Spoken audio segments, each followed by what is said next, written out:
Good morning team. Business school book है, chapter number 2। इसकी heading है अमीर बनने के बहुत से तरीके हैं। जो राइटर है इसमें वो अपने टीचर से कहता है कि मैं बहुत अमीर बनना चाहता हूँ।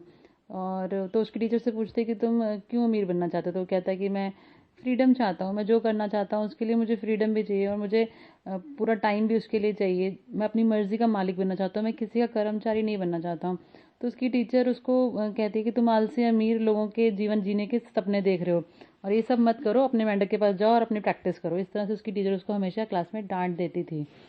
अभी हम देखते हैं कि जैसे आजकल हमें जो एजुकेशन स्कूल में मिलती है वो हमें पढ़ना लिखना सिखाती है, गणित करना सिखाती है। ये बहुत इम्पॉर्टेंट है, पर ये भी बहुत इम्पॉर्टेंट बात है जिसे हम सब जानते हैं कि स्कूल में सभी बच्चे, स्कूल कॉलेज में सभी बच्चे ए ग्रेड के नहीं होते हैं। बहुत से स्टूडेंट सी ग्रेड होते हैं, वो पढ़ाई में उतने होशियार नहीं होते हैं। आगे सेकंड होती है प्रोफेशनल शिक्षा। जो प्रोफेशनल शिक्षा होती है, प्रोफेशनल ट्रेनिंग होती है, वो हमें सिखाती है कि किस तरह से पैसे के लिए किस तरह से काम किया जाए, पैसा कमाने के लिए किस तरह से काम किया जाए। इस तरह की प्रोफेशनल ट्रेनिंग्स पाके ही तो लोग doctor, assistant, plumber, lawyer, accountant ये सब बनते हैं। बट हमारे समाज में ये भी देखा गया कि अगर हम जो अपने स्कूल की पढ़ाई की शिक्षा में अच्छे ग्रेड्स नहीं लाते हैं तो हमें प्रोफेशनल ट्रेनिंग, प्रोफेशनल शिक्षा पाने का भी बहुत ज़्यादा चांसेस नहीं मिलते हैं। बाकी थर्ड टाइप की जो शिक्षा होती है वो होती है फाइनेंशियल शिक्षा। इसमें सिखाया जाता है कि कैसे पैसे के लिए काम करने के बजाय किस तरह से पैसे से अपने लिए काम करवाया जाए। ये तीसरी इम्पॉर्टेंट शिक्षा है जो हमारे स्कूलों में नहीं पढ़ाई जाती है, जबकि स्कूलों में ही सिखाना चाहिए कि पैसा किस तरह से कमाया जाए और इसे किस तरह से संभाला जाए और किस तरह से इसको इन्वेस्ट किया जाए।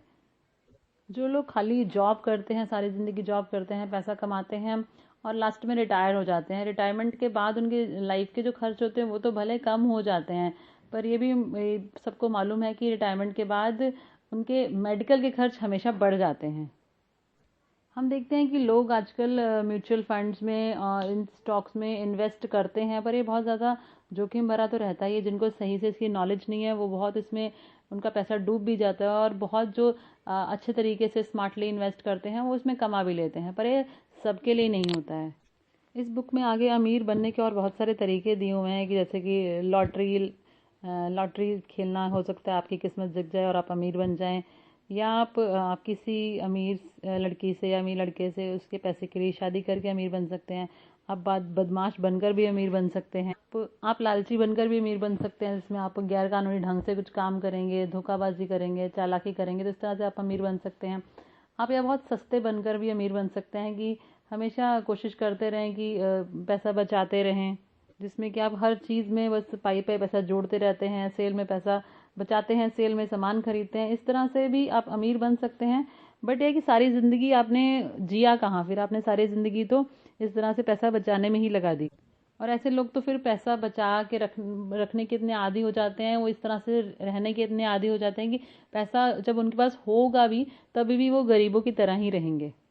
पर ऐसे लोगों की लाइफ में हमने देखा है कि ज़िंदगी भर उन्होंने कमाया, जोड़ा और बच्चों के लिए छोड़ दिया और खुद एंजॉय नहीं कर पाए, और आगे बच्चों ने कुछ ही सालों में उनकी सारी कमाई हुई मेहनत को उड़ा दिया।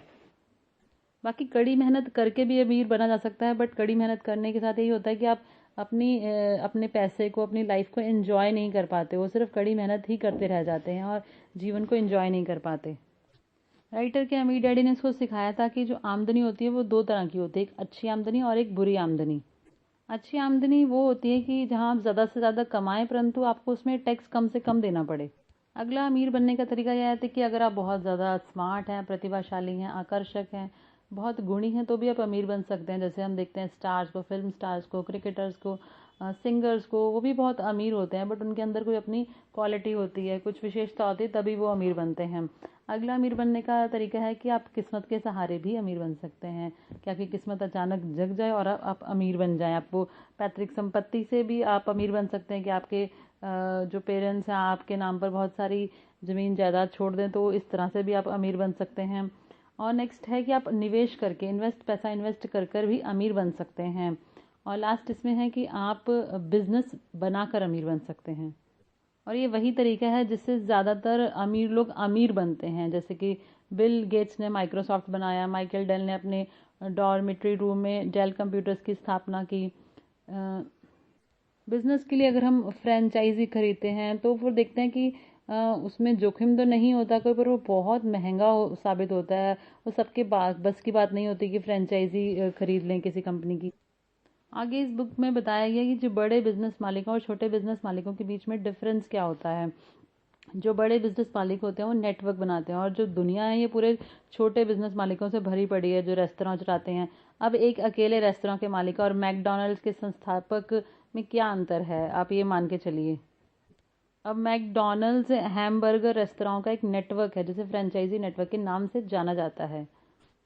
और इस तरह से अमीर बनने का 11वां तरीका है, आप नेटवर्क मार्केटिंग में बिजनेस बनाकर अमीर बन सकते हैं। नेटवर्क मार्केटिंग बिजनेस संपत्ति हासिल करने का एक नया और क्रांतिकारी तरीका है। नेटवर्क मार्केटिंग सिस्टम इस तरह से बनाया गया कि कोई भी आदमी इस संपत्ति में हिस्सेदारी कर सकता है, और ये सिस्टम हर उस आदमी के लिए खुला है जिसमें आगे बढ़ने की इच्छा है, संकल्प है, लगन है। और ये सिस्टम बिल्कुल भी परवाह नहीं करता कि आप किस कॉलेज में पढ़ें, आपकी डिग्री क्या है, आप कितने होशियार हैं पढ़ाई में, ये सब की परवाह ये नेटवर्क मार्केटिंग में नहीं होती। नेटवर्क मार्केटिंग में तो ज़्यादातर यही देखा जाता है आप सीखने के लिए, बदलने के लिए, विकास करने के लिए कितने इच्छुक हैं।